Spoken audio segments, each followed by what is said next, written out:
The rational design of bipolar stacking lithium-air batteries with ultra-high energy density for aviation applications was sponsored by San Diego State University's Department of Mechanical Engineering as well as Dr. Ling-Ping Kong. We thank them both. In this video, we'll go over key components of our battery design, including the LLZTO gel polymer electrolyte, the MO3P catalyst, the gas diffusion layer, and the lithium protection layer.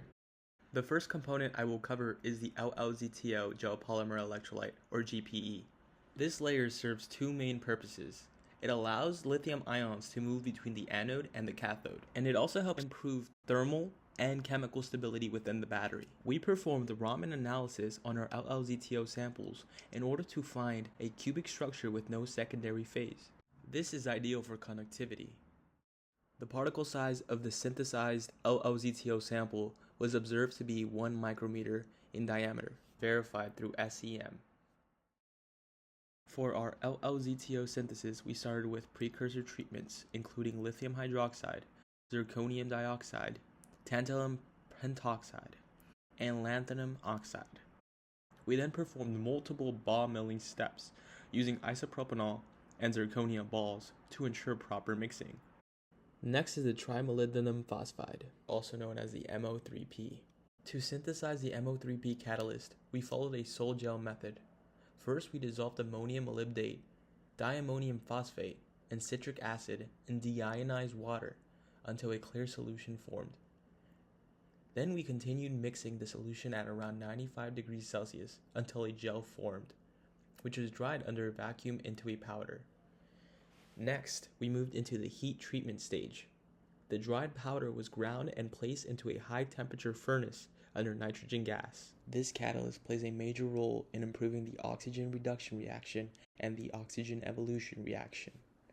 A lithium protection layer was used to stabilize the lithium anode and provide protection from dendrite formation.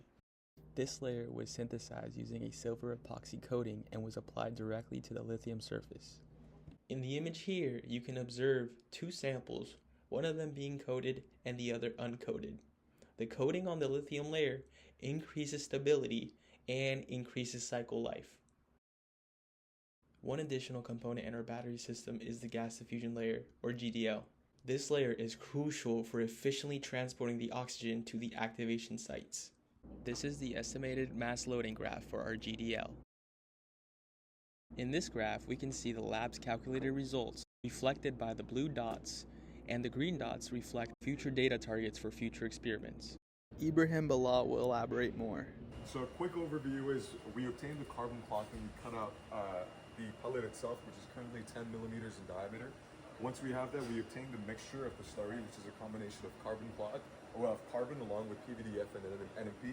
This current slurry that you see has a ratio of 7:3. Once we've obtained the slurry, we place it onto the carbon pellet that we've cut out, and we roll it with this given roller. Previously, we used a hydraulic press. However, the pressure on that was too high, so we obtained for the other roller. Once that is obtained, we take the pellet film and we place it in a Ziploc bag with the given calculations and place it in the vacuum sealed chamber. All of these components were put together in a stacked battery architecture design.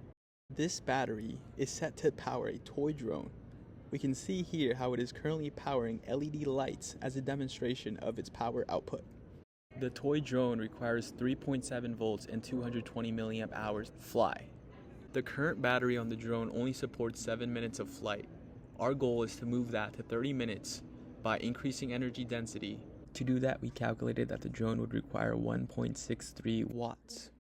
The physical container houses our stacked layers, electrolytes, electrodes. They were sealed to prevent any external gas from getting in.